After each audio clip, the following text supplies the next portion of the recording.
He admits that this might be a pointless quest, but it is, of course, an inescapable part of human nature that we find it almost impossible to accept that much of what happens to us in life is probably random chance and, in itself, has no meaning. The meaning, so to speak, comes after the event, and it is tempting, though probably misleading, to draw an analogy with the famous neuroscientific experiment that suggests that consciously making a decision, for instance, to move your hand, comes half a millisecond after the relevant hand area of the brain has already become activated.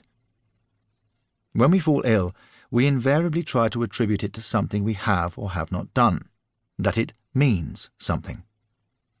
McCrum's stroke, despite intensive and at times unpleasant investigation by his doctors, remained unexplained. The novelist in McCrum was frustrated in his attempt to find any meaning as to why his stroke had occurred.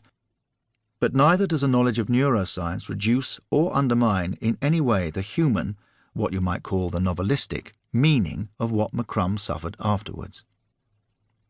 Modern functional brain scanners, not available when McCrum had his stroke, might have shown that when he was deeply depressed in the stroke's aftermath, there was overactivity or underactivity in certain parts of his brain, but there would have been no way of distinguishing between cause and effect.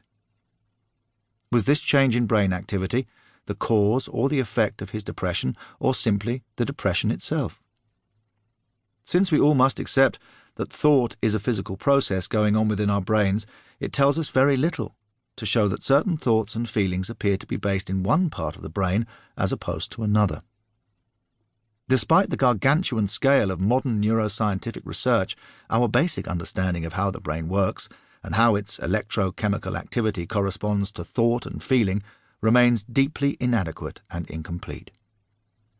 We still depend entirely on books, such as McCrum's, to understand what it really means to have a stroke.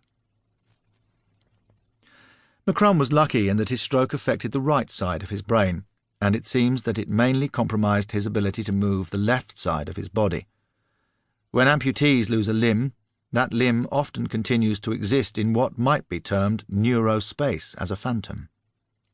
With a stroke, the limb still exists in the outside world, but it has been lost in a much more profound way, since the limb no longer exists in the brain. The disability which results is arguably more serious, since part of your very self has been lost. But crucially for McCrum, although his left side became paralysed, his intellect, vision and personality were all preserved. Indeed, if one has to have a stroke, you could say, with a hollow laugh, that this is probably the best one to have. McCrum could write about his experience, and the diary he kept during his illness was perhaps an important part of his therapy. And we, as readers, are equally lucky, because he writes with great clarity and honesty. Lying on your back in bed for 2 months, virtually unable to move, he observes with plenty of English understatement, is a strange experience.